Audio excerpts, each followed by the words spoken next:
The wife of former presidential spokesman Harry Roque yesterday hit back at the House of Representatives Quadcom chair and Surigao del Norte Representative Robert Ace Barbers after the latter said that she has already left the country for Singapore amid an investigation on the couple's alleged links to Philippine offshore gaming operators. O yun ang dahilan niya.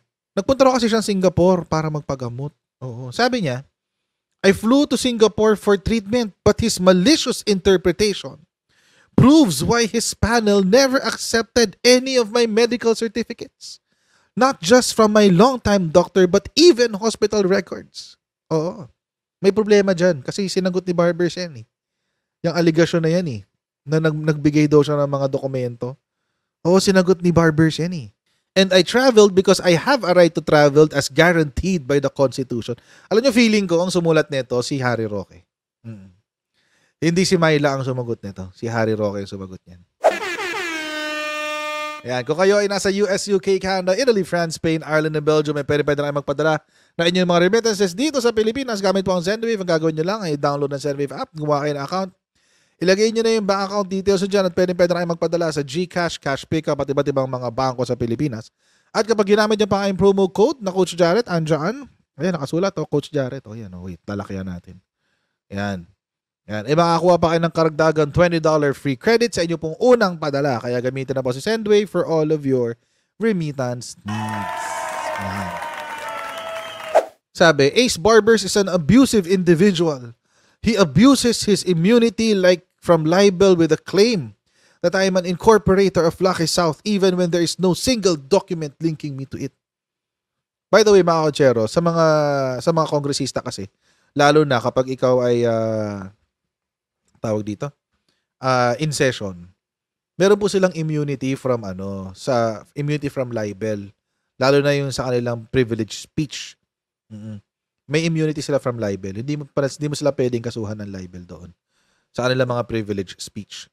Anyway, and Kong Barbers, you are not somebody who can declare my family wasak or ruined. Check your mirror, sabi. Tingin daw sa salamin. Feeling ko, ang dating kasi, mga kotsero, ang dating nung message, hindi ko naman kilala si Myla Roque, no? Hindi kami close. Oo. Pero, ganito kasi yung tono magsalita ni Harry Roque. Ganyan yung tono niya eh. 'Di ba? May laging merong what do you call this? Adjective? Exaggerate. Oo. Yung mga statement. Tulad nito, malicious interpretation. Yan. Never accepted any of my medical certificates. Never? As in never? Oo. As in never? Paano kung tinanggap? Ito, and I traveled because I have a right to travel as guaranteed by the Constitution. Parang ganun. So parang again, mga kotsero, di ko kilala si Myla Roque, but siguro dahil matagal lang sila mag-asawa, di ba? Nagkakapareho na sila ng pagsasalita. Pero parang ganito yung tono ng pananalita ni Harry Roque. But anyway, sinagot to ni Robert Barbers, ni Congressman Barbers. Sinagot niya yan. Ito yung sagot niya kanina. In-interview siya sa ANC. Ito yung sagot niya. All right, Congressman Barbers, before we go into the details on what the Quadcom plans to tackle next, let's first talk about the allegations made by Mr. and Mrs. Roque against you. Mrs. Roque in particular released a statement calling you as an abusive individual for allegedly spewing libelous statements against her. Your comment on this first.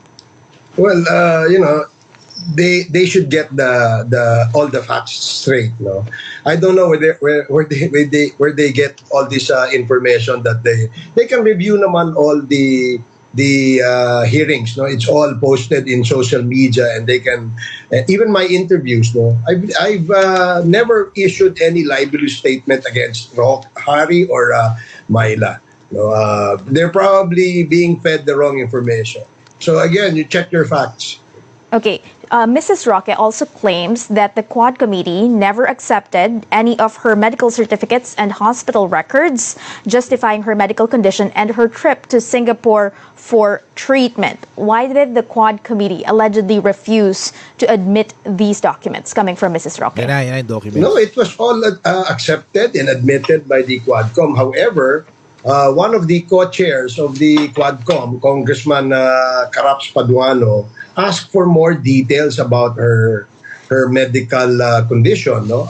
Because apparently what Mrs. Roque has submitted are just mere laboratory results, no, from a certain Clinica Manila, and most of the members of the committee did not find it satisfying, no. So that's why there was a motion to ask for more.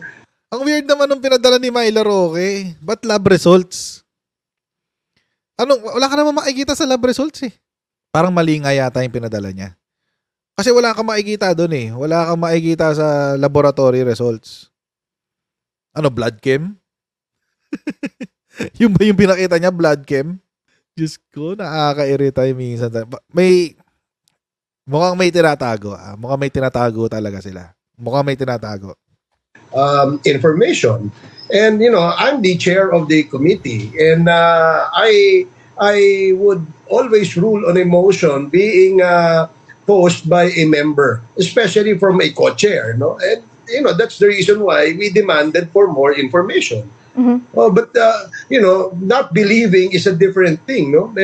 We of course we do accept the submissions that she made, and these are all laboratory results, and we do accept that. However, there's a need for more information regarding her status. I don't know.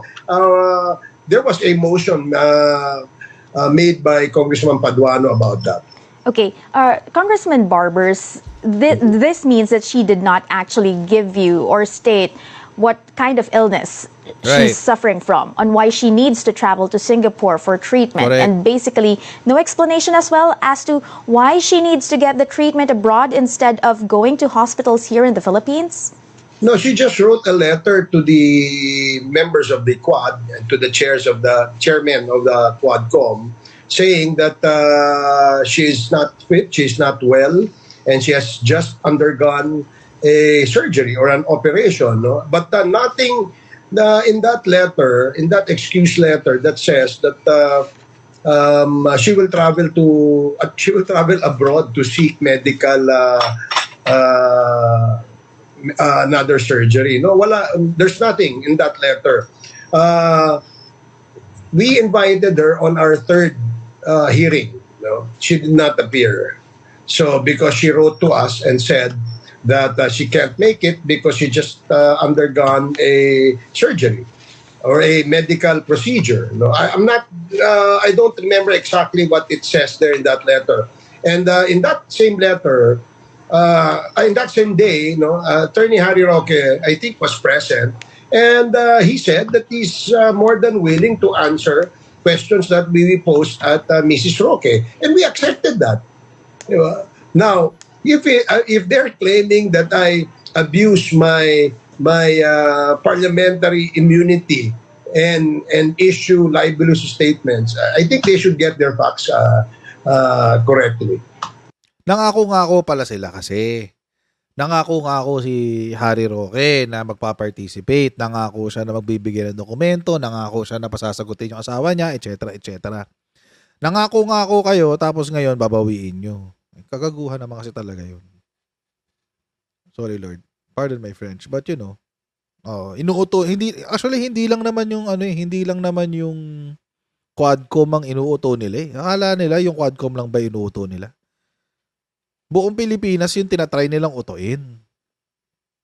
Mga nanonood, ang mga nagsusubaybay doon sa hearing, ang tinatry nilang utuin. Tinitingnan nila kung makakaisa sila. Pero dahil dyan sa kabalbala na yan na pinagsasabi ni Harry Roque at ni Myla Roque, yung mga itong mag-asawa na ngayon nakisama pa pati yung anak. Nabalitaan nyo ba yun? Yung anak nag-file daw sa Supreme Court ng writ of amparo. Matindi. Kailangan daw protektahan ang kanyang ama sa pang-aabuso ng Quad Committee. Oo. Dahil pinipilit daw siyang magsalita tungkol sa Pogo. Rito Amparo ha. So isabihin po protektahan ng kanyang mga seguridad. Baka raw siya ipatayin. Baka ako I'm more inclined to say na baka hindi paboran ng Supreme Court yan. Baka hindi paboran yan. But anyway, nagsalita rin ng Quadcom tungkol kay Myla Roque. Ano sinabi ng Quadcom? Sabi ni Kong Akop, pwede naman siya pumunta at magsabi na I refuse to answer dahil ma-self-incriminate siya. Kung hindi siya pupunta, isa yan sa pinakamabigat sa rules namin na pwede siyang isma-cite in contempt for not respecting our invitation. Kung hindi mo i-honor yung subpoena, we will request that you will request that an arrest order be issued against her. Yun. Yun talaga yung mabigat. At pag na-issuean ka ng warrant of arrest, mas mahalas mo. Panoorin natin sinabi ni Kong Akop.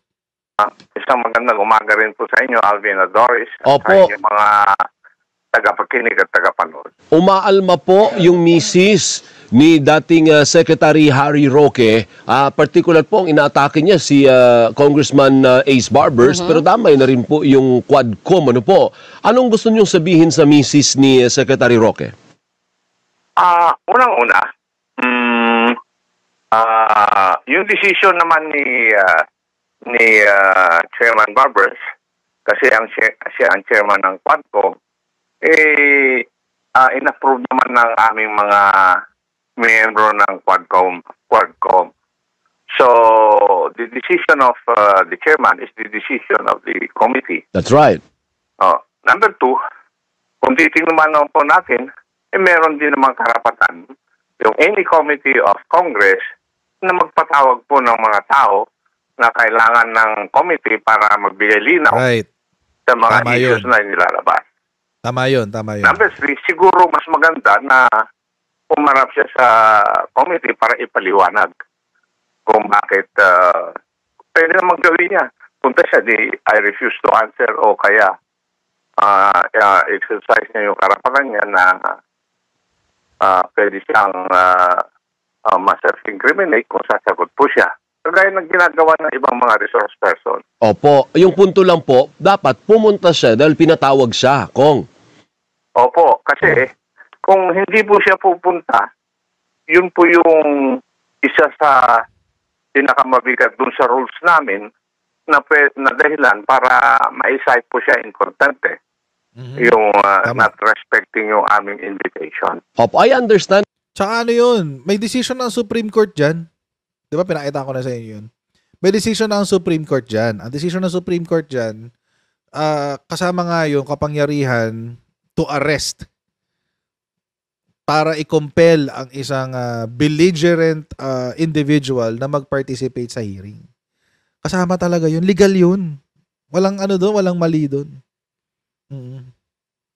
And again, kung gusto lang apila yun, dito sila mag-apila sa committee kasi nasa kanila yung primary jurisdiction nasa committee. Unless may gawin na yung committee na is violative of the Bill of Rights. Yung pwede na yun. But otherwise, wala. Wala pa silang kumbaga, wala pa silang actual case or controversy. Yun. Ganon. Wala pang violation nagaganap. Iniisip nyo lang na may magaganap Wala pa namang actual violation. Aning lang kayo. Kong, kayo ang nag-request ng medical records ni Mrs. Roque. Opo, kasi yun po yung dahilan niya nung una niyang pagtanggi sa aming invitation to appear as a resource person or a witness. Pero sabi niya hindi niyo raw in-honor Nag-submit naman daw siya ng mga medical records Nag-submit nga po siya pero yung committee decided na hindi po sapat yun para siya hindi makadalo sa hearing ng aming test lang committee.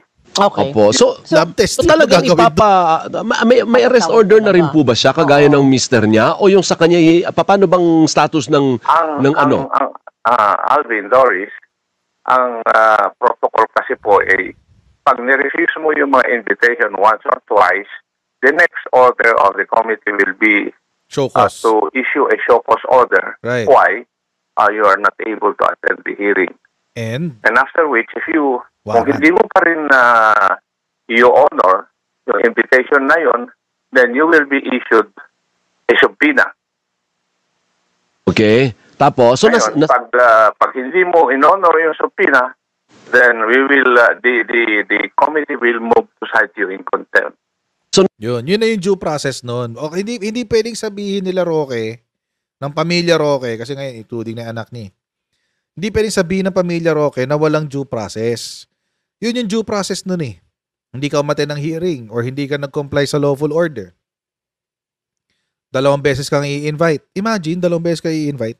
Tapos, pag hindi ka nagpunta, isusukos ka. 2 beses ka isusukos. Ibig sabihin, magpapaliwanag ka lang, ba't hindi ako nakapunta? Yun ang showcause eh. Ipakita mo ang iyong dahilan. Showcause. Magsushowcause ka 2 beses. Pag sinukos ka, isusubpina ka pa. Top level 3. Nakasubpina ka. 2 beses din na subpina. Bago ka labasan ng warrant of arrest. Imagine, 5 beses kang bibigyan ng pagkakataon.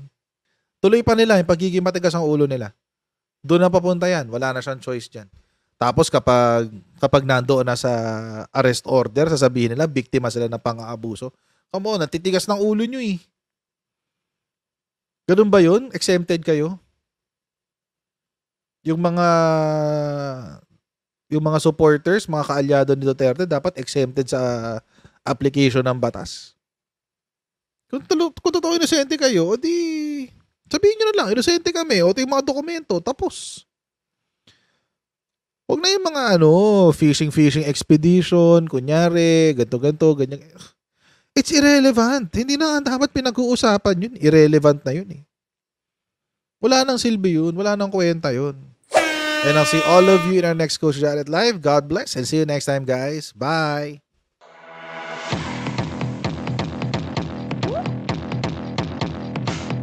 Pag ganun, huwag natin gawing tanga mga Pilipino.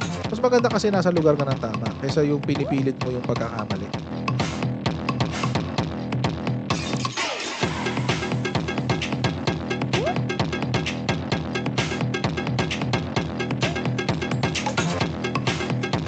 Are they willing to go that far? Hindi makakalimutan ng Pilipino yan hanggat di nasasagot niya. Sino ngayon nagsasabi ng totoo?